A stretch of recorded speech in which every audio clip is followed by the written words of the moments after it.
شروع اللہ کے نام سے جو بڑا مہربان اور نہایت رحم فرمانے والا ہے۔ عدی بن حاتم رضی اللہ تعالیٰ عنہ سے مروی ہے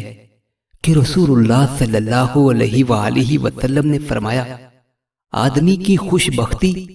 اور بدبختی اس کے دو جبڑوں کے درمیان یعنی اس کی زبان میں ہے۔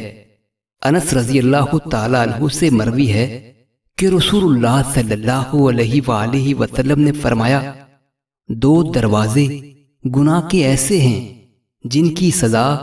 دنیا میں جلدی ملتی ہے، سرکشی و بغاوت اور نافرمانی۔ عبداللہ بن عمر رضی اللہ تعالیٰ عنہما سے مرفوعاً مروی ہے کہ رسول اللہ صلی اللہ علیہ وآلہ وسلم نے فرمایا، تین چیزیں واپس نہ کی جائیں یعنی ہدیہ لینے سے انکار نہ کیا جائے۔ وہ تین چیزیں تکیے، عطر اور دودھ ہے۔ ابو ہریرہ رضی اللہ تعالیٰ عنہ سے مروی ہے کہ رسول اللہ صلی اللہ علیہ وآلہ وسلم نے فرمایا، بندہ کبھی ایسی بات کرتا ہے جسے وہ کوئی اہمیت نہیں دیتا، لیکن اس بات کی وجہ سے وہ مشرق و مغرب میں دوری سے بھی زیادہ جہنم کی گہرائی میں گر جاتا ہے۔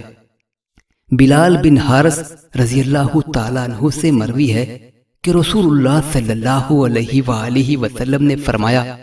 کبھی آدمی اللہ کی خوشنودی کی ایسی بات زبان سے نکال دیتا ہے جس کے بارے میں اسے گمان تک نہیں ہوتا کہ بلند درجے تک پہنچ جائے گی، اللہ تعالیٰ اس کے لیے قیامت کے دن اپنی خوشنودی لکھ دیتے ہیں۔ اور کبھی آدمی اللہ کی ناراضگی کی ایسی بات زبان سے نکال دیتا ہے جس کے بارے میں اسے گمان تک نہیں ہوتا کہ یہ انتہائی نچلے درجے کی ہوگی، اللہ تعالیٰ قیامت کے دن اس کے لیے اس بات کی وجہ سے ناراضگی لکھ دیتا ہے۔